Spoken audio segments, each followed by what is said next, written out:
দেখো স্টুডেন্টস, তোমাদের আগের দিন ইলেকট্রোকেমিস্ট্রি চ্যাপ্টারটা শুরু করেছিলাম এবং সরল ভোল্টীয় কোষ পর্যন্ত পড়িয়েছিলাম। আজকে পরাবর্ত অপরাবর্ত তড়িৎ রাসায়নিক কোষ সম্পর্কে তোমাদের ধারণা দেবো। পরাবর্ত ও অপরাবর্ত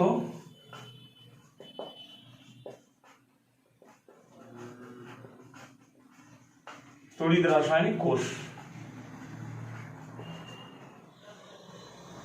এই সম্পর্কে আলোচনা করব। ঠিক আছে, তো দেখো প্রথমে পরাবর্ত তড়িৎ রাসায়নিক অপরাবর্ত তড়িৎ রাসায়নিক কোষটা কোন সম্পর্কে কিভাবে এখানে আসলো সেই নিয়ে একটু আলোচনা করি। তো তড়িৎ রাসায়নিক কোষে সংঘটিত যে শক্তি রূপান্তর ঘটে, সেই শক্তি রূপান্তরটা গণনা করার জন্য কিন্তু তাপগতিবিদ্যাকে কাজে লাগানো হয়েছে। তড়িৎ রাসায়নিক কোষেতে যে শক্তি রূপান্তরিত ঘটে, আমরা আগের দিন পড়েছিলাম রাসায়নিক শক্তি তড়িৎ শক্তিতে, তড়িৎ শক্তি রাসায়নিক শক্তিতে, দ্বারা শক্তির তো একটা রূপান্তর ঘটে। এই শক্তি রূপান্তরটাকে কিন্তু ক্যালকুলেশন করার জন্য, গণনা করার জন্য কিন্তু তাপগতিবিদ্যাকে কাজে লাগানো হয়েছে, তার নীতিটাকে। তবে এই নীতির প্রয়োগ করা সম্ভব হয় যদি কোষটি পরাবর্তভাবে ক্রিয়া করে, তখন এই নীতিটা কিন্তু কাজে লাগানো যাবে। আমরা জানি কোনো পরাবর্ত প্রক্রিয়ায় চালক বলের মান বিরুদ্ধ বলের তুলনায় অতি ক্ষুদ্রাতি ক্ষুদ্র পরিমাণ বেশি হয়। চালক বলটা বিরুদ্ধ বলের তুলনায় খুব কম পরিমাণ একটুখানি বেশি হয়, এবং চালক বলের মান খুব অল্প পরিমাণ বাড়িয়ে বা কমিয়ে প্রক্রিয়াটির অভিমুখ পরিবর্তন করা কিন্তু সম্ভব হয়। চালক বলের মান বিরুদ্ধ বলের থেকে খুব অল্প পরিমাণ বেশি হয়, আর খুব অল্প পরিমাণ চালক বলের মানটাকে বাড়িয়ে বিক্রিয়ার কিন্তু অভিমুখ পরিবর্তন করা সম্ভব। একটি গ্যালভানীয় কোষ পরাবর্ত ক্রিয়া করছে কিনা তা যাচাই করার জন্য কোষটিকে একটি বহিস্থ তড়িৎ বিভব উৎসের সঙ্গে যুক্ত করা হয়। একটা গ্যালভানীয় কোষ সেটা পরাবর্তভাবে ক্রিয়া করছে কিনা বাহ্যিক বাইর থেকে একটা কিন্তু তড়িৎ বিভব কাজে লাগানো হয়, এবং কাজে লাগিয়ে ওই বাহ্যিক উৎসের বিভবটা, যেটা পরীক্ষাধীন কোষের বিভবের বিপরীত দিকে কিন্তু ক্রিয়া করবে। ওই যে ধরো একটা গ্যালভানীয় কোষটা এখানে আছে, তার সঙ্গে একটা বাহ্যিক বিভব যুক্ত করা হয়, এটা পরাবর্তভাবে ক্রিয়া করছে কিনা দেখানোর জন্য। আর এই দুজনের বিভবটা কিন্তু পরস্পর বিপরীত দিকে কাজ করে। এই যদি এই দিকে কাজ করে, এই যদি এই দিকে কাজ করে, তখন এই বিভবটা এই দিকে কাজ করবে। পরস্পর বিপরীত দিকে কিন্তু বিভবটা কাজ করবে। এবার মনে করো পরীক্ষাধীন যেটা গ্যালভানীয় কোষ, তার বিভবটা হচ্ছে ই, আর এর বিভবটা হচ্ছে ই ডট। বোঝা গেল? পরীক্ষাধীন যেটা গ্যালভানীয় কোষ, তার বিভব হচ্ছে ই, আর বাহ্যিক যেটা তড়িৎ বিভব আমরা কাজে লাগিয়েছি, সেই বাহ্যিক তড়িৎ বিভবের বিভব হচ্ছে ই ডট। তিনটে কেস পড়ব। নাম্বার ওয়ান কি না, যদি বহিস্থ উৎসের বিভব পরীক্ষাধীন বিভবের মান সমান হয়, দুটো বিভব, পরীক্ষাধীন বিভব আর বাহ্যিক উৎসের বিভব, এটা বাহ্যিক আর এটা পরীক্ষাধীন, দুটো যদি সমান হয়ে যায়, তখন কি হয়, পরীক্ষাধীন গ্যালভানীয় কোষ দ্বারা তড়িৎ উৎপাদন হবে না। এখানে কিন্তু কোনো রকম তড়িৎ উৎপাদন হবে না। এই অবস্থায় সাম্যাবস্থায় থাকবে, কোষটা সাম্যাবস্থায় থাকবে, এবং কোষের অভ্যন্তরে কোনো নিট বিক্রিয়া সংঘটিত হয় না। নাম্বার দু নম্বর কেস কি, যদি বহিস্থ বিভবের মান অতি ক্ষুদ্রাতি ক্ষুদ্র পরিমাণ কমানো হয়, এই মানটা ই ডটটাকে যদি কমিয়ে দেওয়া হয়, তবে ক্ষুদ্রাতি ক্ষুদ্র মানে ডি ডেরিভেটিভ ই ডট, ক্ষুদ্রাতি পরিমাণ এতটা পরিমাণ যদি কমানো হয়, তবে পরীক্ষাধীন কোষের অভ্যন্তরে কিন্তু স্বতঃস্ফূর্ত কোষ বিক্রিয়া সংঘটিত হবে, এর মধ্যে কিন্তু স্বতঃস্ফূর্ত বিক্রিয়া সংঘটিত হবে, এবং ফলে কিন্তু তড়িৎ উৎপন্ন হবে। এবার হচ্ছে নেক্সট, তাহলে প্রথমে দুজনের বিভব সমান, কোনো তড়িৎ উৎপাদন হবে না। দ্বিতীয় কেসে বাহ্যিক তড়িৎ বিভবের মান খুব অল্প পরিমাণ কমিয়ে দেওয়া হলো, ফলে কিন্তু এখানে অভ্যন্তরে বিক্রিয়া সংঘটিত এবং তড়িৎ উৎপাদন কিন্তু হবে। নাম্বার 3 কেস কি, এর বাহ্যিক বিভবটাকে খুব অল্প পরিমাণ বাড়িয়ে দেওয়া হলো, মানে ডেল ইডটটাকে বাড়িয়ে দেওয়া হলো, তখন কিন্তু ওই পরীক্ষাধীন কোষের বিক্রিয়াটি বিপরীত দিকে সংঘটিত হবে। ঠিক আছে, এবং এই অবস্থায় কোষ দ্বারা কিন্তু কোনো তড়িৎ উৎপাদন হবে না, এবং তড়িৎ বিশ্লেষণ তখন কিন্তু কোষটা ক্রিয়া করবে, বিপরীত দিকে কিন্তু কাজ করবে। এই তিনটে হচ্ছে কেস। এটা হচ্ছে পরাবর্ত অপরাবর্তিত তড়িৎ রাসায়নিক কোষের এটা ধারণা। এবার আমরা যেটা এখন পড়ব তড়িৎদ্বার বিভব এবং এর উৎস। ঠিক আছে, এই তড়িৎদ্বার বিভব সম্পর্কে আমরা পড়ব। এখন আমরা যেটা পড়ব সেটা হচ্ছে তড়িৎদ্বার বিভব এবং সেখান থেকে আস্তে আস্তে বিভিন্ন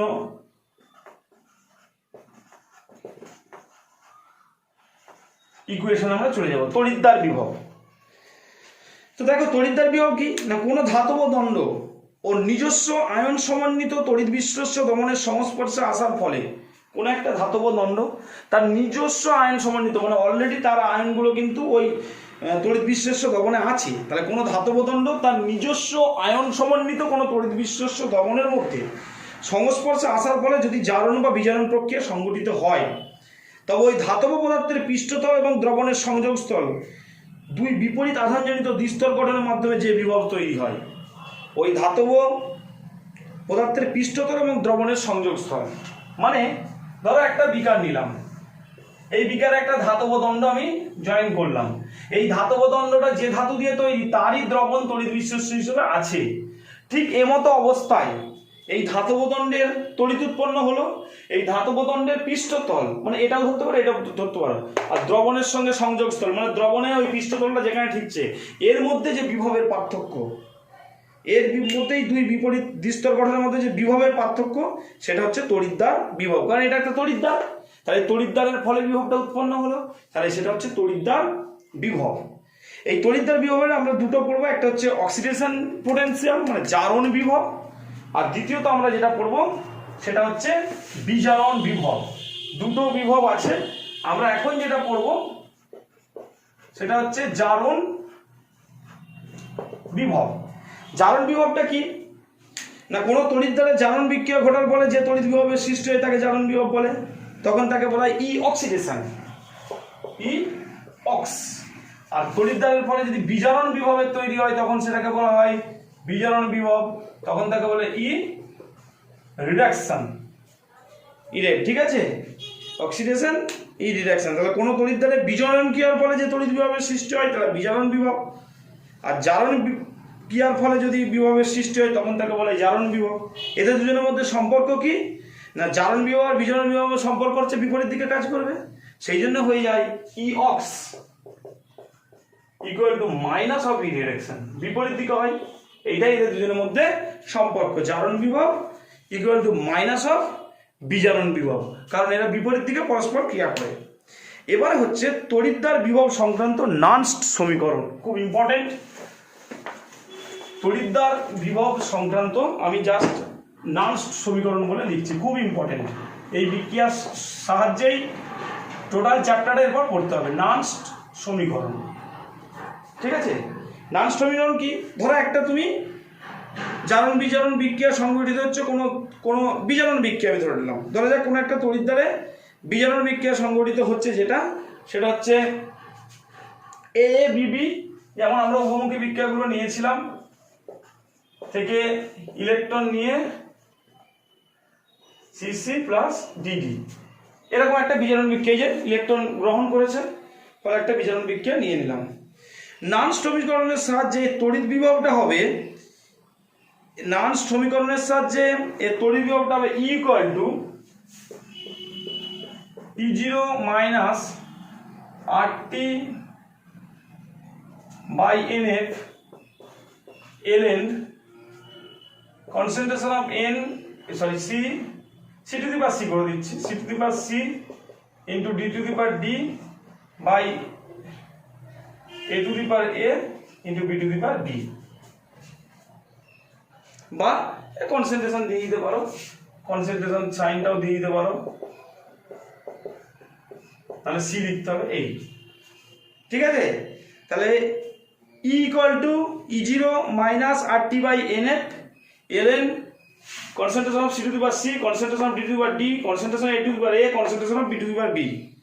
এখানে পরিচয় ঘটিয়ে দিই, প্রথমে এই ABCD গুলো কি গাঢ়ত্ব, ঠিক আছে। এন হচ্ছে মোট তড়িৎদ্বার বিক্রিয়ায় অংশগ্রহণকারী ইলেকট্রনের মোট সংখ্যা এনটা, আর সার্বজনীন ধ্রুবক, টি হচ্ছে কেলভিন স্কেল, এফ হচ্ছে ফ্যারাডে, ই হয়ে যাচ্ছে তড়িৎদ্বারটির বিজারণ বিভব, আর ই0 হয়ে যাচ্ছে তড়িৎদ্বারটির প্রমাণ বিজারণ বিভব, যা প্রতিটি তড়িৎদ্বারের ক্ষেত্রে বৈশিষ্ট্য সূচক রাশি। মানে ই0 হচ্ছে প্রমাণ তড়িৎদ্বার বিভব, আর এটা হচ্ছে বিজারণ বিভব।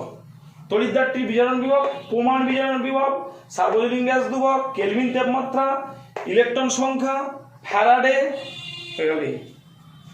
ঠিক আছে, এইটা হয়ে গেল সমীকরণ। এবারে এই 8টি ln কে লেখা যায়, আমরা জানি ln ইকুয়াল টু কত, 2.303 লগ, অথবা এই সমীকরণটাই লেখা যাবে E0 minus 2.303 by NF log of concentration of C to the power C into concentration of D to the power D by concentration of A to the power A concentration of B to the power B। এইটা হয়ে গেল আমার log দিয়ে সমীকরণ, দুটো সমীকরণ বললাম। এবার 25 ডিগ্রি সেন্টিগ্রেড তাপমাত্রায় আমাকে এই ভ্যালুটা জেনে যেতে হবে। 25 ডিগ্রি সেন্টিগ্রেড তাপমাত্রায় ভ্যালুটা কত, এখানটায় মুছছি, প্রত্যেকটা ভ্যালু আমাদের জানা আছে। 2.303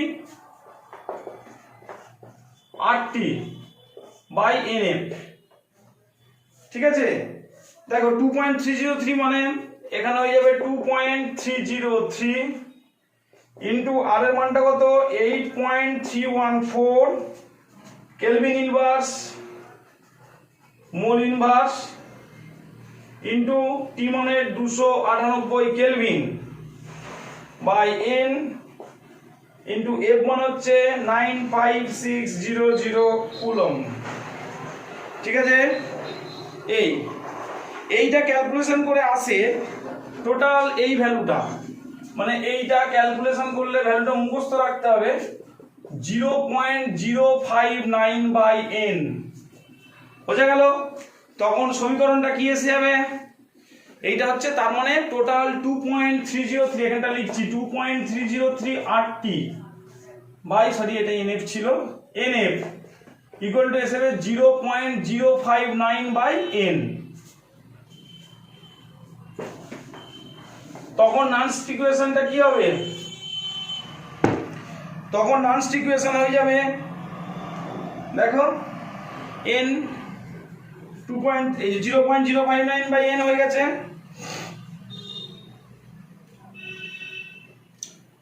একদম NF টা ইকুয়াল টু, তার মানে E0 ইকুয়াল টু কত হয়ে যাবে, E0 মাইনাস 0.059 বাই, আচ্ছা এখানে f এর ভ্যালুটা বসিয়ে দিয়েছিলাম আমরা, তার মানে 0.059 by n into log of concentration of C to the power C, concentration of D to the power D, concentration of A to the power A, concentration of B to the power B।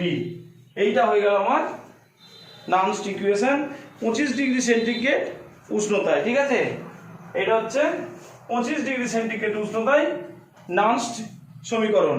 তোমরা ভালো করে একটু খেয়াল করো। ঠিক আছে, এই হচ্ছে ব্যাপার। এই পার্টে এটাই থাক। এর পরের পার্টে তোমরা বইয়েতে নানস্ট ইকুয়েশনের প্রয়োগগুলো দেখবে, বিভিন্ন কয়েকটি তড়িৎদ্বারের বিক্রিয়া এবং তড়িৎদ্বার বিভব দিয়ে নানস্ট সমীকরণটা দেখিয়েছি আমরা। এর পরের দিন প্রমাণ তড়িৎদ্বার বিভব থেকে শুরু করবো। ঠিক আছে, তোমরা এই নানস্ট ইকুয়েশনটা ভালো করে বাড়িতে প্র্যাকটিস করবে, এটা মুখস্থ করে নিতে হবে, সমীকরণটা ভ্যালুগুলো মুখস্থ করে নিতে হবে। করে নিয়ে তোমাদের ওই 120 পাতায় দেবে, আসলে 128 পাতায় কয়েকটি তড়িৎদ্বার বিক্রিয়া এবং তাদের তড়িৎদ্বার বিভব নিয়ে নানস্ট ইকুয়েশনের প্রয়োগটা দেখিয়েছে, তোমরা একটু ফলো করবে। কেমন?